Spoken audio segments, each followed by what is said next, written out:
Heart attack में pen होती है, बैठे बैठे पेन होती है। अच्छा, एंजाइना में कब होता है? चलने से पेन होता है, रुकने से पेन ठीक हो जाती है। जब 70, 80, 90 ब्लॉकेज हो, 70, एक आदमी बोलता है मुझे दौड़ने में दिक्कत है, तो कितनी ब्लॉकेज बोलूं? More than 70। एक बोलता है मुझे चलने में दिक्कत है, तो कितनी ब्लॉकेज बोलूं? More than 80। एक बोलता है मुझे नहाने धोने में दर्द है, तो मोर देन 90। और एक बोलता है मुझे बैठे बैठे दर्द है, तो 100%। याद रखिएगा, हार्ट अटैक मतलब है ब्लॉकेज इज इक्वल टू 100%। अच्छा, हार्ट अटैक धीरे धीरे होता है, सडनली हो जाता है? सडनली हो जाता है, सडनली। अभी का अभी हो गया हार्ट अटैक, 5 मिनट पहले मिला, 5 मिनट बाद खत्म हो गया, हार्ट अटैक हो गई। कैसे हो जाता है आपको याद है? अब देखिए एक बार। अच्छा, एक आदमी हार्ट का पेशेंट है, उसकी कितनी ब्लॉकेज है? 80 ब्लॉकेज है। उसको हार्ट अटैक करना, 100 ब्लॉकेज ले जाना, कितने साल बाकी है अभी इसको? 10 साल बाकी है। पता चला 10 मिनट बाद हार्ट अटैक हो गया। एक आदमी तो हार्ट का पेशेंट ही नहीं है, उसकी ब्लॉकेज 60 है, 60% ब्लॉकेज है, वो हार्ट का पेशेंट भी नहीं हो तो दौड़ सकता है। अच्छा, उसको कितने साल लगेगा अभी हार्ट अटैक करने? 60 है, 100 जाना है, 40% बाकी है, 20 इयर्स बाकी है अभी। पता चला 20 मिनट्स बाद हार्ट अटैक हो गई। कैसे हो जाएगा हार्ट अटैक? आपको याद है एक पर्दा आपने बताया था हमने, ब्लॉकेज के ऊपर एक मेम्ब्रेन होता है, वो मेम्ब्रेन बर्स्ट कर जाता है। This is what heart attack is. देखिए आपको समझ आता है कि नहीं? ये 20% ब्लॉकेज है, दिख रहा है मेम्ब्रेन ब्लॉकेज के ऊपर। ये 40% ब्लॉकेज है, मेम्ब्रेन यहाँ पे है अभी। ये 60%, 70% ब्लॉकेज है, मेम्ब्रेन अभी भी है। और मेम्ब्रेन स्ट्रेच कर रहा है कि नहीं कर रहा है? करते करते एक दिन क्या होगा? मेम्ब्रेन बर्स्ट कर जाएगा, membrane will rupture, membrane will snap, membrane will burst. और जैसे ही मेम्ब्रेन बर्स्ट करेगा क्या होगा? यहां से केमिकल यहां आएगी, और यहाँ पे खून जा रहा है, इस खून में क्या होगा? ब्लड केमिकल मिलेगा, और केमिकल मिलते ही ब्लॉकेज हो जाएगी 100%। This is called heart attack. 100% blockage कितने देर में बना? 5 मिनट में। 0 से 80 आने लगा था 40 साल, और 80 से 100 आने में 5 मिनट्स, 2 मिनट्स। अब एक बात बताइए, हार्ट अटैक को रोकना कैसे है? आपका दिमाग क्या बोल सकता है? मैं आपको समझाता हूं, एक एग्जांपल सोच लीजिए। एक नोट का गड्डी है, नोट का गड्डी समझते हैं? नोट के गड्डी में रबर बैंड लगा है, मैं हर दिन उसमें नोट घुसाए जा रहा हूं, और जब रबर बैंड टाइट हो गई तो आपको मैंने पूछा क्या करूं कि रबर बैंड ना फट जाए, तो आप क्या जवाब देंगे हमको? नोट घुसाओ मत। आप ये पूछेंगे सर अभी तक रबर बैंड फट गया क्या? मैं बोला नहीं, अभी तक नहीं फटी है। आप बोलिए एक काम करना, कल से नोट घुसाना मत, देखना फटेगा नहीं। ये काम बात ठीक लग रहा है कि नहीं लग रहा है आपको? घुसाना बंद करो। और मैं एक स्टेप और आगे जाता हूं कि कुछ नोट निकाल लो कि रबर बैंड ढीला हो जाए। अब फटने का क्या चांस है? एकदम नहीं है। एंड यही बात मैं हार्ट के पेशेंट को समझाता हूं। मैं बोलता देखो, अभी जहां तक चले गए चले गए, अब आप ब्लॉकेज को बढ़ाओगे तो एक ना एक दिन हार्ट अटैक होगा। कब होगा हम नहीं जानते, पर कभी ना कभी हो सकता है। आज 80 है, मालूम नहीं 90 में पर्दा फट जाए। ये पर्दा कब फटेगा हमको नहीं मालूम है। हर आदमी का पर्दा अलग अलग है, हर आदमी की मेम्ब्रेन अलग अलग स्ट्रेंथ की है। अब कब फटेगा नहीं मालूम, पर एक बात पक्का मालूम है कि आज से नोट घुसाना बंद कर दिया तो फटने के चांस कम हो जाएगा। और कुछ नोट निकालना चालू कर दिया तो आपको क्या लगता है, लॉजिकल बात हो रही है कि नहीं? वो जो कारण है ब्लॉकेज का उसको हटाओ और बॉडी में सप्लाई फैट का बंद करो। अब हार्ट अटैक का chance is almost nil, almost nil. और यही बात मैं हार्ट के पेशेंट को समझाता हूं। आपको क्या लगता है, सही हुआ कि नहीं हुआ? कॉमन सेंस के बात यही बोलता है कि नहीं? ब्लॉकेज का कारण को हटाओ और खत्म करो बात। तो ये है हार्ट अटैक रोकने का उपाय। मैंने देखा है बहुत सारे पेशेंट ये करते नहीं है, वो खाना पीना गलत खाते रहते हैं, दवाइयां खाते हैं। कार्डियोलॉजिस्ट को पूछ भी लेते हैं कि डॉक्टर साहब मैं आपसे दवाई ले रहा हूं तो आपके अंडर में हो गया ना? डॉक्टर बोलता है हाँ मेरे अंडर में हो। बोलता है डॉक्टर साहब कभी हार्ट अटैक हो जाए तो आप कहां मिलोगे? मैं अभी ब्लॉकेज बढ़ा रहा हूं, आप सिर्फ हमको बताओ हार्ट अटैक के वक्त आप। अच्छा, कार्डियोलॉजी भी बड़ा खुश रहता है, बोलता है मेरा मोबाइल नंबर रखना, जब भी हार्ट अटैक हो मुझे इन्फॉर्म करना और मैं आपको बताऊंगा कहां पहुंचना है, और मैं भी वहीं पहुंचूंगा, फिर आपको बचाने की पूरी कोशिश करूंगा। पर हार्ट अटैक के बाद, हार्ट अटैक के पहले करने का कुछ जरूरत? आपको क्या लगता है, सही बात हो रहा है गलत हो रहा है? अरे हार्ट अटैक के पहले ही रोक लो ना कि हार्ट अटैक। पर मैंने देखा आजकल ऐसा ही कुछ हो रहा है। Anyway I don't want that. अच्छा एक बात बताइए, ये जो पेशेंट है जिसका ब्लॉकेज बढ़ रहा है, ये सब जानता भी नहीं है क्या क्यों ब्लॉकेज बढ़ रहा है। कार्डियोलॉजिस्ट के पास जाए तो उसको बता देना चाहिए कि नहीं किस लिए ब्लॉकेज हो रहा है। अच्छा, अगर हार्ट के हॉस्पिटल में आप चले जाएं तो वो लोग भी यही सब बात करेंगे ना आपसे? क्या लगता है, हाँ या ना? वो लोग क्या बात करेंगे? उनके पास दो प्लान है, एक है बाईपास सर्जरी और एक है एंजियोप्लास्टी। अच्छा, इतनी कॉमन सी बात है, ब्लॉकेज का कारण को रोको, वो इसको नहीं बता के बाईपास एंजियोप्लास्टी क्यों बोल रहे हैं? आपको क्या लगता है? आगे पहले कॉमन बात बताओ, फिर तो बाईपास सर्जरी एंजियोप्लास्टी की बात करते हैं। वो लोग चाहते नहीं है ये सब ज्यादा, वो बोलते हैं भाई हमारी बाईपास की काम अच्छी। अच्छा, वो लोग कैसे ले जाते होंगे आपको उस तरफ, मैं आपको समझाना चाहता हूं कैसे ये सिस्टम बन गया कि वो बाईपास एंजियोप्लास्टी की तरफ चले जाते आदमी। मैं आपको समझाता हूं। एक आदमी है, ऑर्डिनरी आदमी है, खाने में खूब चर्बी खाता है, उसको क्या मालूम इससे ब्लॉकेज होता है, सिगरेट उगरेट पी रहा है। एक दिन चलते चलते वो देख रहा है जब मैं स्पीड लेता हूं मेरे को यहाँ पे दर्द हो जाती है, फिर मैं रुक जाता हूं, दर्द ठीक हो जाती है। कितनी ब्लॉकेज है? 80। चलने में स्पीड लेते ही दर्द हो रहा है, जब वो दादर चढ़ता है, सीढ़ियां चढ़ता है, उसको दर्द होता है। तो कितनी ब्लॉकेज हो गई? 80। अच्छा, वो बताएगा क्या किसी को? सोचता है कि अभी तो मैंने फील किया है, अगर घर में जाके बता दूंगा घर वाले परेशान हो जाएंगे। एक तो ऐसे ही वो परेशान है, इतने सारे कॉम्प्लिकेशंस है घर पे, और मैं ये भी बता दूं तो झंझट हो जाएगा। बताता नहीं है। कितने दिन तक नहीं बताता है? 2 4 6 महीने तक वो खींचता रहता है। क्या करता है? जब भी स्पीड लेने का काम होता है बोलता है मैं धीरे धीरे जाऊंगा, आप छोड़ दो, जाने दो। जब दादर चढ़ना होता है तो धीरे से चढ़ता है, सामान उठाना होता है नहीं उठाता है, पर धीरे धीरे पता चल जाता है। एक दिन वाइफ बोलती है आप स्पीड में चलिए, पेशेंट बोलता है मेरे से स्पीड नहीं चला जाता है। बोला क्यों? बोलता मेरे को यहाँ दर्द होती है। वाइफ बोला आपने कभी बताया नहीं? बोलता नहीं वो तो थोड़े दिन से हो रहा है ना, कुछ दिनों से। वाइफ अब छोड़ देगी वाइफ या नहीं छोड़ेगी? वाइफ बोलती है चलो कल डॉक्टर के पास जाएंगे। तो लोकल कार्डियोलॉजिस्ट के पास पहुंच गए। अच्छा, लोकल कार्डियोलॉजिस्ट को जाके बता दिया कि डॉक्टर साहब जब मैं स्पीड लेता हूं तो यहाँ पे छाती में दर्द हो जाता है, फिर रुकता हूं ठीक हो जाता है। अच्छा, उनको कुछ आइडिया लग जाएगा? वो ईसीजी करके देखते हैं, उसमें कुछ नहीं आता है। पेशेंट बोलता है सर ईसीजी में नहीं आएगा, आप चला के ईसीजी लीजिए तब आ जाएगा। उसको मालूम है चलने से दर्द होता है, तो डॉक्टर स्ट्रेस टेस्ट कराता है, उसमें खराबी आ गई। अब इसका मतलब क्या हो गया? हार्ट की बीमारी है या नहीं है? ऑलमोस्ट पक्का हो गया। अब कार्डियोलॉजिस्ट क्या बोलते हैं? बोलते देखो आपको हार्ट की बीमारी हो गई है। पेशेंट घबरा जाता है, बोलते सब क्या करूं? बोलते एक काम करो, मैं एक हॉस्पिटल का नाम लिख के देता हूं, उसमें चले जाओ, और एक कार्डियोलॉजिस्ट का नाम लिख के देता हूं, उसके पास चले जाना, और वहां पे वो जाके एंजियोग्राफी करेंगे, उससे पता चलेगा ब्लॉकेज है या नहीं है, और उसके बाद वो बाईपास सर्जरी एंजियोप्लास्टी जो भी बोलेंगे वो सब करवा लेना। पेशेंट बोलता है इसका मतलब वो सब करा लो। बोला हाँ, जो भी निकलेगा उस हिसाब से करा लेना। पेशेंट बोलता है सर और कोई बात? बोला एक काम कर देना मेरा, उनको बता देना मैंने ही आपको वहां पे भेजा है। अच्छा, इसका भी कुछ फायदा है ना? अच्छा, अब आप कहां चले गए नेक्स्ट डे? पेशेंट पहुंच गया हार्ट के हॉस्पिटल में, कार्डियोलॉजिस्ट को बता दिया कि मैं स्पीड लेता हूं, मेरे को छाती में दर्द होता है। कार्डियोलॉजिस्ट को कुछ समझ आ गया क्या? उनको बहुत अच्छे से समझ आ गया, एक नया पेशेंट आ चुका है। अच्छा, वो बोलते नहीं ऐसा, वो क्या बोलते हैं? वो बोलते हैं मेरे को डाउट है ये ब्लॉकेज है या नहीं है। अच्छा, पेशेंट खुश हो जाता है। पेशेंट बोलता है वो डॉक्टर तो मेरे को डरा ही दिया था, बोलता हार्ट की ब्लॉकेज है, और ये बड़ा डॉक्टर ये बोलता है मेरे को डाउट है। पेशेंट बोलता है मेरे को हार्ट की बीमारी हो ही नहीं सकता।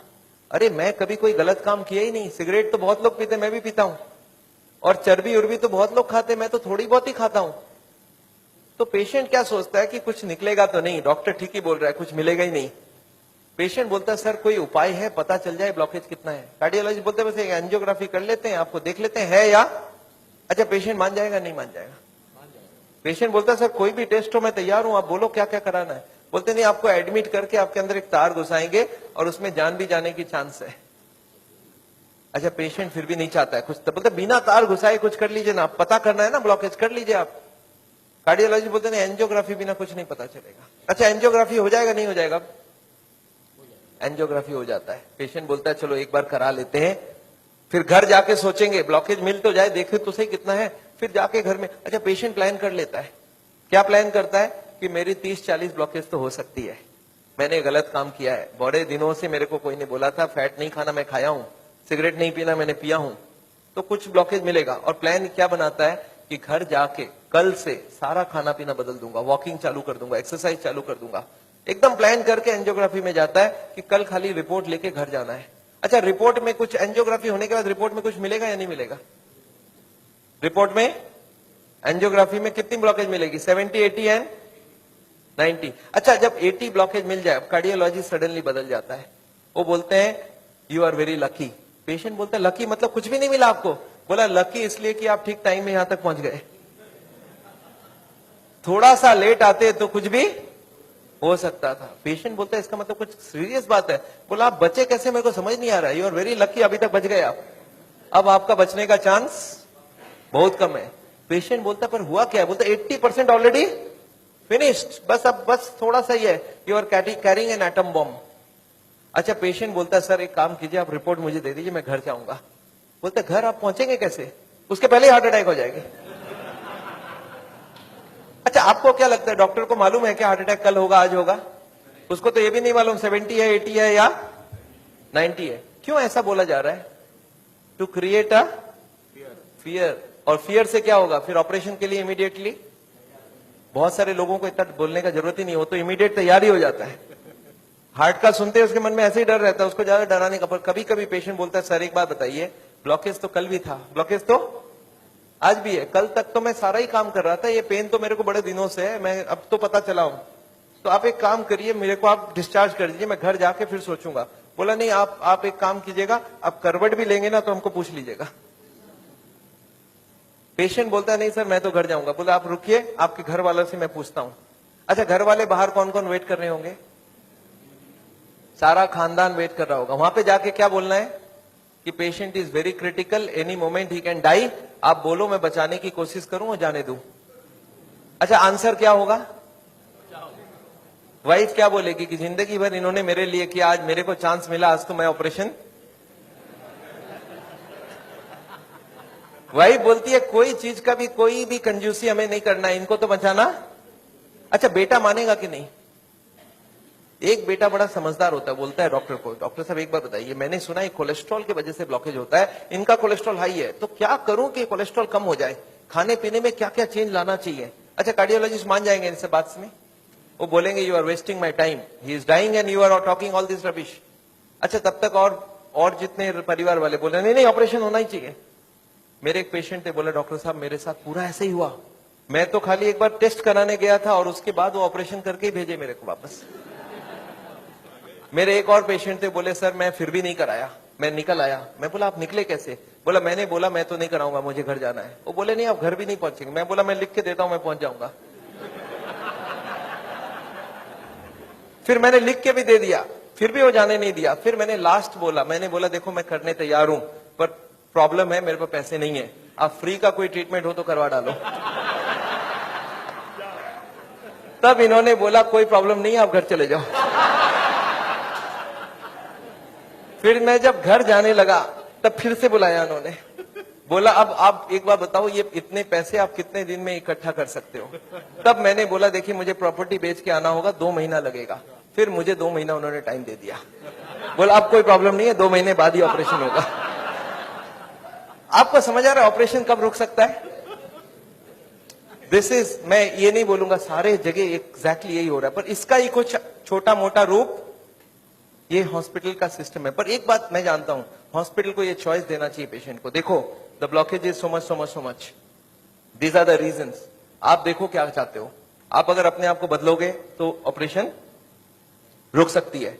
आप नहीं बदलना चाहते हो तो मैं ऑपरेशन कर दूं, उसके बाद जाके बदलने का कोशिश करो। But the hospitals don't give chance, उनको मालूम है ये एक मौका है, ऑपरेशन कर लेते हैं, बट उसके बाद भी उनको यही करना पड़ेगा। लाइफस्टाइल चेंज तो पेशेंट को फिर भी करना पड़ेगा। मैं जानता हूं हार्ट के पेशेंट्स को मैं 3 चीज देखते दिखाऊं, एक तो दवाइयां हैं, एक बाईपास और एक एंजियोप्लास्टी। ये दवाइयां मैं आपको एक बार समझाना चाहता हूं दवाइयां क्या काम करती है, और another 10 minutes I will take.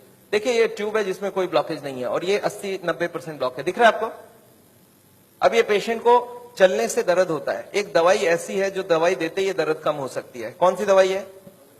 Sorbitrate, नाम सुना आपने? क्या करता होगा सॉर्बिट्रेट? देखिए क्या करता है Sorbitrate. This what is the action of Sorbitrate. क्या हुआ? ट्यूब चौड़ी हो गई, ब्लॉकेज वहीं की वहीं रह गई, ट्यूब चौड़ी हो गई, ट्यूब थोड़ा फैल गया, फैलते क्या हो गया? ब्लड सप्लाई बढ़ गई। पेशेंट बोलता है मुझे अब कोई दिक्कत नहीं है, पर ये दवाई का असर रहेगा 8 घंटे बाद, तो 8-8 घंटे में एक सॉर्बिट्रेट देनी पड़ेगी। एक पेशेंट मेरे को बोला मैं सॉर्बिट्रेट नहीं लेता हूं, मैं मोनोट्रेट लेता हूं। मैं बोला वो भी सॉर्बिट्रेट का ही भाई है। तो ये जितने भी सॉर्बिट्रेट है उनका नाम मैं आपको दिखा सकता हूं, these are all kinds of Sorbitrate and all. ये सब दवाई हम लोग दे देते हैं, सॉर्बिट्रेट, इस्मो, आइसोडिल, मोनोट्रेट, नाइट्रोफिक्स, एंजिसेड, इमडूर, वेंजिकॉर, वेसोट्रेट, मोनोट्रेट, सॉर्बिट्रेट, मोनोसॉर्बिट्रेट, नाइट्रोकंटीन, वेसोप्रीन, मोनोस्प्रीन, इस तरह की दवाइयां हम हार्ट के पेशेंट्स को दे देते हैं। एनीवे दवाइयां बहुत सारे तरह के मिलती है। एक होता है हार्ट की ऑक्सीजन की जरूरत को कम कर देता है, इसको बोलते हैं beta blocker, calcium channel blocker, फिर एस इनहिबिटर, ऐसे करके बहुत सारी गोलियां हम लोग हार्ट के पेशेंट्स को दे सकते हैं। I am not going to go into that detail. कुछ ब्लड पतला करने का दवाई भी देते हैं, आपने देखा है नाम, Ecosprin, Colsprin, ASA, Delisprin, Disprin, Clopigrel, Clopilet, Clopivas, Ceruvin, Clavix, Clotrel, Plagril, Stromex, Deplatt, इस तरह की गोलियां हम लोग देते हैं ब्लड को पतला करने के लिए। पर ये गोलियां देने से भी पेशेंट ठीक नहीं होता है, तो इसके लिए मैं चाहता हूं वो लाइफस्टाइल चेंज करें, अपनी ब्लॉकेज को कम करें कि उनको देने की जरूरत पड़े ही नहीं। अच्छा, ये गोलियां इतनी खाएगी, इसके साइड इफेक्ट्स होती है क्या? अगर साइड इफेक्ट होती है कॉन्स्टिपेशन, तो कॉन्स्टिपेशन की और गोली दूंगा, और एसिडिटी हो जाए तो एसिडिटी की गोली दूंगा, और नींद ना आए तो नींद की गोली दूंगा। अच्छा बताइए, बीमारी ठीक हो रहा है कि नहीं हो रहा है? आई एम नॉट कीन, मैं जानता हूं दवाई आज जरूरत है, पर कल दवाई की जरूरत ना हो उसका बंदोबस्त करना बहुत जरूरी है। इसके बाद चलते हैं, ये एंजियोग्राफी क्या चीज है। हॉस्पिटल में जाते हैं, एंजियोग्राफी करते हैं, और ये एंजियोग्राफी मुझे पसंद क्यों नहीं है मैं आपको बताना चाहता हूं। This is what is the problem with angiography.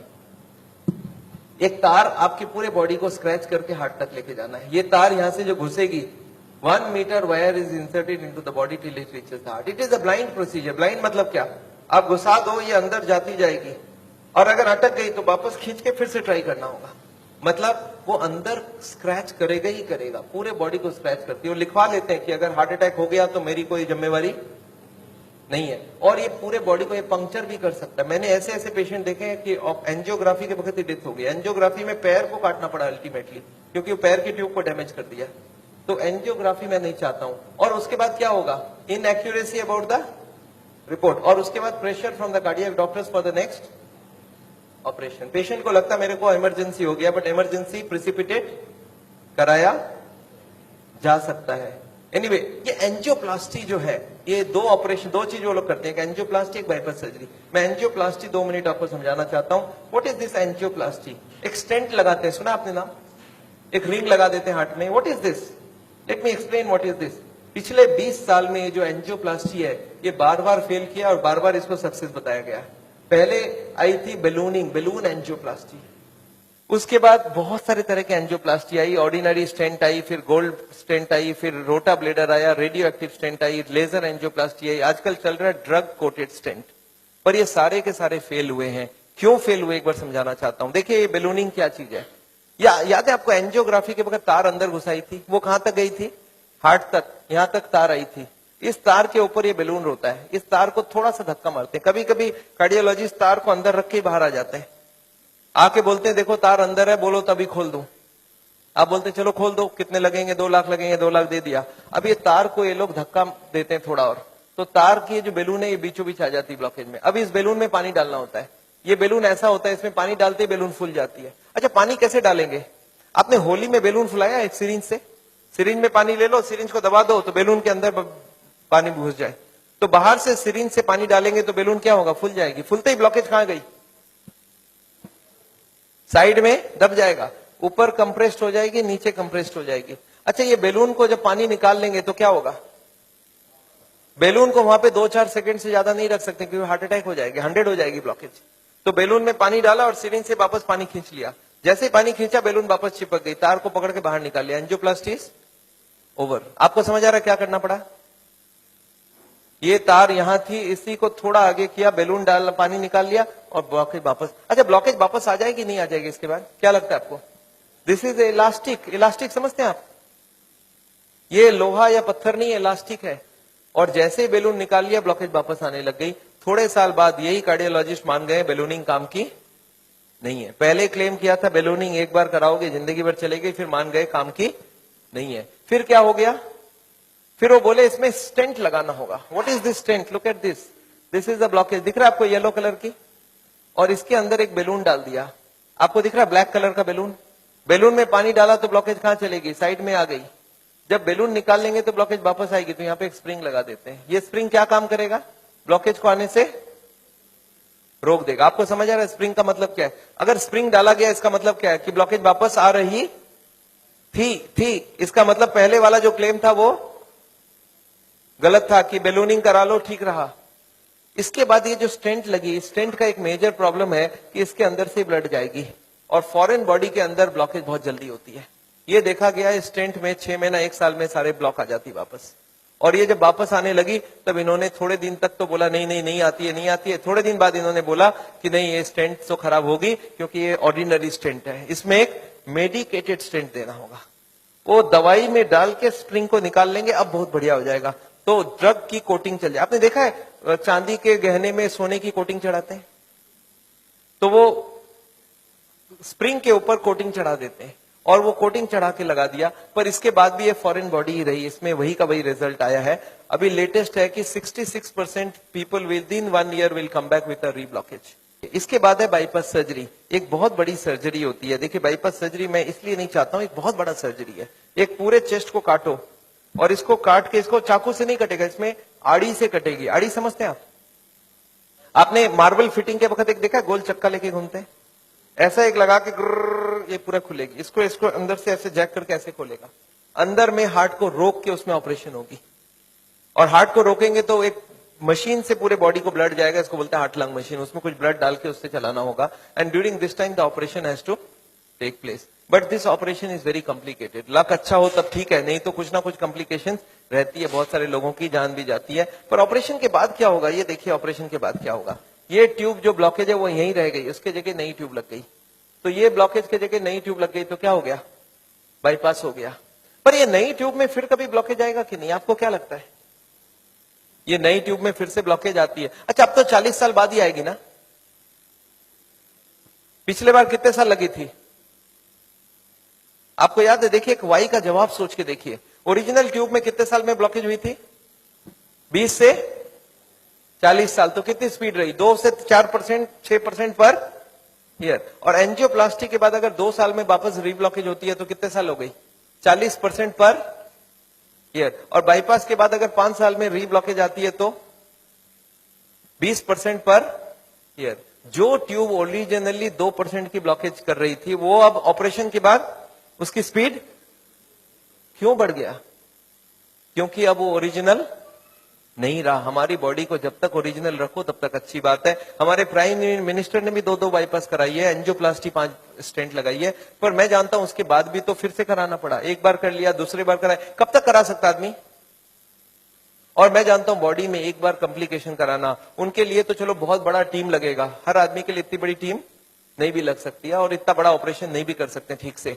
पर मैं जानता हूं अगर ऑपरेशन बिना ही हमारी काम बन जाए, अगर हम लाइफस्टाइल को ही चेंज करके कर सकते हैं तो हम ऑपरेशन क्यों करवाएं? And this is what is the contention. Nevertheless मैं हार्ट के पेशेंट को एक ही चीज समझाता हूं कि ब्लॉकेज अगर रिवर्स करना है तो उसके लिए थोड़ा आपको एक्यूरेसी करना होगा। What is this accuracy? You understand? This is the accuracy. इस पिक्चर को आपने देखा है, इसमें एक्यूरेसी लिखा है। कितना एक्यूरेसी है इसका मतलब? मैं आपको समझाता हूं। ये एक ड्रम है, ये ड्रम में मैं पानी भरना चाहता हूं और इसमें 15 छेद है। आप बताइए कितनी छेद बंद करने से ड्रम भरेगी? याद है 15 कारण है। अब इसमें से कितने को कंट्रोल करूं कि ड्रम भर जाए? सारे को करना होगा। अच्छा, मैं हार्ट के पेशेंट्स को क्या देखता हूं, उनको कुछ मालूम भी नहीं है इसके बारे में। वो क्या बोलते हैं, मेरा कोलेस्ट्रॉल कंट्रोल है, ट्राइग्लिसराइड ज्यादा है, शुगर कंट्रोल है, बीपी ज्यादा है। मैं बोला ऐसे नहीं चलेगा, सारे होल बंद चाहिए मुझे। बोलते मैं थोड़ा थोड़ा करूं तो कैसे चलेगा? मैं बोला थोड़ा थोड़ा से काम नहीं चलेगा। बोलते मेरा बीपी कम किया हूं पर पूरा कम नहीं कर रहा हूं, 120 नहीं ला रहा हूं, 140 ही रखा हूं। मैं बोला नहीं चलेगा, मुझे सारे फैक्टर्स एक साथ कंट्रोल चाहिए। हाँ, इसके लिए शुगर, बीपी, कोलेस्ट्रॉल, ट्राइग्लिसराइड आपसे कम नहीं हो रहा, मैं दवाई देके कम कर देता हूं। पर स्मोकिंग आपको पूरा ही बंद करना होगा, खाने में तेल आपको बंद करना होगा, एक्सरसाइज आपको करना पड़ेगा, ओवरवेट कम करना होगा, खाना पीने में फाइबर ज्यादा डालना होगा। अच्छा, ये सब संभव है क्या लोगों के लिए? यस, क्या प्रॉब्लम है? ये तो सिंपल सी बात है, इसको क्यों नहीं कर सकते? क्यों नहीं सिगरेट बंद कर सकते? क्यों नहीं मीट बंद कर सकते? क्यों नहीं तेल घी छोड़ के आप अलग तरीके से खाना बना सकते हैं? तो all these if you do there is no problem. Nevertheless मैं जानता हूं, एक और छोटा सा चीज आपको बताना चाहता हूं। अभी एक और नई जो टेक्नोलॉजी आ गई है, आदमी को मैं सोचता था बिना काटे कुछ हो सके। ये हमारी कुकिंग की क्लास है। This is a cooking class. मैं हार्ट के पेशेंट्स को ट्रेनिंग देता हूं। This is my dietitian teaching cooking, 0 oil cooking to the patients wives. मैं हार्ट के पेशेंट्स को योगा सिखाता हूं। मैं बोलता हूं कैसे भी करो, योगा करो, आप योगा करने की बहुत जरूरी है। उसके साथ उनको क्या करना चाहिए, क्या नहीं करना चाहिए, कितनी सामान उठानी चाहिए, गाड़ी चलानी चाहिए, स्कूटर चलाना चाहिए, ऑफिस जाओ तो क्या प्रिकॉशन लो, दादर चढ़ो तो क्या प्रिकॉशन लो, आगे कौन सी योगा करो, कब तक करो, कौन सी मेडिसिन लो, कब तक लो, एंड फॉर दिस हाँ मैं एक मैगजीन भी निकालता हूं, इसका नाम है साउल टाइम्स। ये मैगजीन मैं हर महीने निकालता हूं, दिल्ली से निकलती है, हिंदी और इंग्लिश में। अच्छा, आपको एक फॉर्म दिया गया है क्या, ऐसा देखिए तो, have you got a form like this? ये फॉर्म में अगर आप अपने नाम एड्रेस भर के देंगे तो आपको ये मैगजीन आगे आपको मिलता रहेगा हर महीने, हिंदी में इंग्लिश में दोनों में मैगजीन है। और इसके साथ एक छोटा सा और क्वेश्चन ये रखा है कि यहां पे अगर हम लोग ऐसा कोई कैंप करवाएं तो how many people will be interested to join such a camp. एक दिन का या 2 दिन का ऐसा एक कैंप अगर हम करवाएं तो कोई इंटरेस्टेड हो तो प्लीज फिल इट अप। मेरे को लोग बोलते हैं डॉक्टर साहब इतनी सारी बातें अगर कैसे याद रखूंगा, मैंने बहुत मोटी मोटी किताब लिखी है। आदमी बोलता है सर छोटा सा कुछ दीजिए ना कॉपी, तो मैंने एक ऐसी किताब बनाई है जिसका नाम है पॉकेट गाइड। एक 30 रुपीज की किताब है, कोई 2 घंटा बैठ के पढ़ ले तो जितनी बातें मैंने बताई है सब इसमें लिख के रखा है। So this book I have brought over here. मेरे ख्याल से बाकी बुक्स तो मैं नहीं ला सकता हूं क्योंकि hundreds of books are there, तो मैं ये बुक लाया हूं। कोई को लगता है कि मैं पढ़ना चाहता हूं और कोई को पढ़ाना चाहता हूं, हार्ट के पेशेंट को जरूर पढ़ाइए। 30 रुपीज की गिफ्ट होती है, you can give it to anybody and they will learn things from the book. तो ये बहुत जरूरी है। मैं जानता हूं, मैं ये मैगजीन पिछले 10 साल से रन करता हूं and it is gone all over the world. मैं एक नई टेक्निक आपको इसी वक्त बताना चाहता हूं। There is a new machine which has come which can open the collaterals. देखिए कोलैटरल्स का क्या मतलब है, ये ब्लॉकेज है। बाईपास सर्जरी में क्या करते हैं, एक नई ट्यूब लगा देते हैं।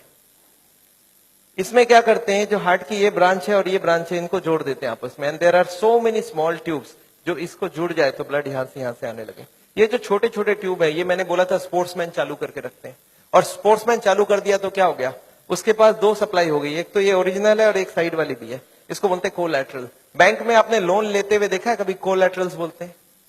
कोलैटरल मतलब क्या, कि ये फेल हो जाए तो दूसरा कोई होना चाहिए। तो ये कोलैटरल्स भगवान ने हमें देके रखा है। ओरिजिनल तो था ही था, एक कोलैटरल भी देके रखा, कभी ये फेल हो जाए तो ये चालू करना। अच्छा, ये अगर चालू हो जाए बिना ऑपरेशन के तो इससे अच्छा कुछ नहीं हो सकता। And this is a new machine, new technology which has कम। देखिए हमारे मेडिकल साइंस की टेक्नोलॉजी बिना कांटे वाली टेक्नोलॉजी है। ये देखिए ये ट्यूब्स है जिसमें कोई कोलैटरल्स चालू नहीं है, और ये है ट्यूब्स के सारे कोलैटरल्स चालू हो गए। आपको समझ आ रहा है डिफरेंस दोनों के अंदर? ये जो छोटे छोटे कोलैटरल्स है ये हमारे सबके पास है, और एक मशीन से इसको या तो स्पोर्ट्स करके चालू कर सकते हैं या तो एक मशीन से चालू कर सकते हैं। ये मशीन क्या करती है सोचिए, ये जैकेट्स लगा दिया हमने कफ में, थाई में, बटक्स में, और सारे को एक साथ स्क्वीज कर दूं तो क्या होगा, इसकी ब्लड कहां जाएगी, बॉडी में ही रहेगी, पर कहां जाएगी, ये हार्ट के तरफ जाके हार्ट की ट्यूब्स को धक्का देके प्रेशर देके इसको खोलेगी। ये प्रेशर 1-1 घंटे तक, 1-1 मिनट, इसको हार्ट के संग सिंक्रोनाइज करके दिया जाता है। सिंक्रोनाइज मतलब हार्ट जब पंप करे तो मशीन पंप नहीं करता है, जब हार्ट पंप करके रिलैक्स करने लगे, जब पूरी ब्लड वापस आती है तो वो स्क्वीज करके सारे ब्लड को एक साथ भेजा जाता है। And this goes on, ECG feed होती है कंप्यूटर को, and this machine we have seen now without bypass surgery. आदमी बोलता है मुझे इमीडिएट रिजल्ट चाहिए, तो without bypass this can work very well. तो इसको हम लोग बोलते हैं नेचुरल बाईपास। नेचुरल बाईपास समझ रहे हैं, भगवान ने ऑलरेडी नेचुरल बाईपास हमें दे के रखी है, स्पोर्ट्समैन चालू करके रखा है। तो आप हार्ट के पेशेंट हो, आप चालू करो, आपके पास कोलैटरल आ गई तो ओरिजिनल नहीं भी होगा तो भी काम चल जाएगी। और एक मैं जैसे ही, हाँ एक और ट्रीटमेंट आई है जिसको हम लोग बोलते हैं बायोकेमिकल क्लीनिंग।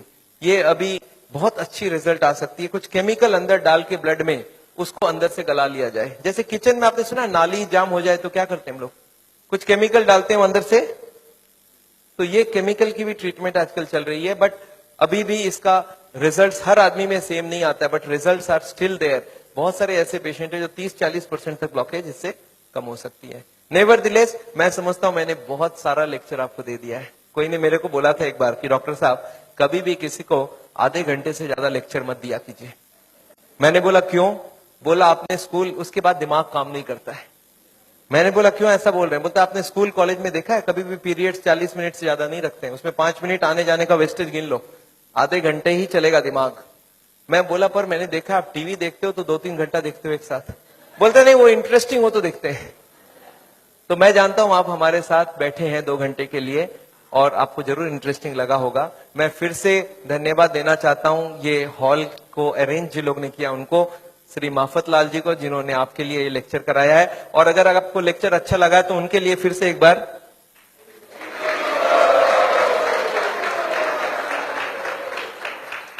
एनीवे मैं जानता हूं मैंने लेक्चर तो खत्म किया है और मैं चाहता हूं कि आपके पास अभी भी कुछ क्वेश्चंस जरूर होंगी। मैं कैंप भी करता हूं और मेरी बंबई में जुहू में एक क्लिनिक भी है जहां पे हर वक्त डॉक्टर है और ये मशीनें वगैरह भी है। तो आपको अगर कभी कोई जरूरत पड़े तो आप हमारी किताबें जरूर पढ़िएगा और ये छोटी वाली किताब भी पढ़िएगा। अगर आपके पास कोई क्वेश्चंस हो, क्वेश्चंस के लिए माइक है हमारे पास। So if you have questions I would want you to ask the questions and I would like to answer the questions. You not covered the effect of the alcohol. Yes, very important thing, alcohol. मैं आपको बता दूं alcohol heart के लिए कभी अच्छी नहीं है। We don't recommend alcohol for the heart patient. क्यों?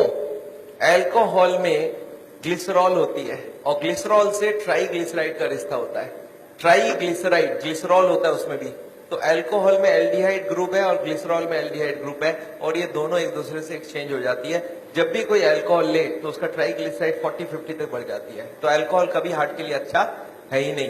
पर अल्कोहल से एक अच्छाई होती है हार्ट में, वो है एचडीएल बढ़ जाती है। तो हार्ट के पेशेंट्स क्या चाहते हैं मालूम है? बोले एचडीएल की बात करो, ट्राईग्लिसराइड की बात ना करो। अरे मैं कैसे बात ना करूं? एक चीज अच्छा एक खराब है ना, तो मैं दोनों को ही बात करूंगा ना। अच्छा, अल्कोहल में एक ही खराबी है और भी खराबी है।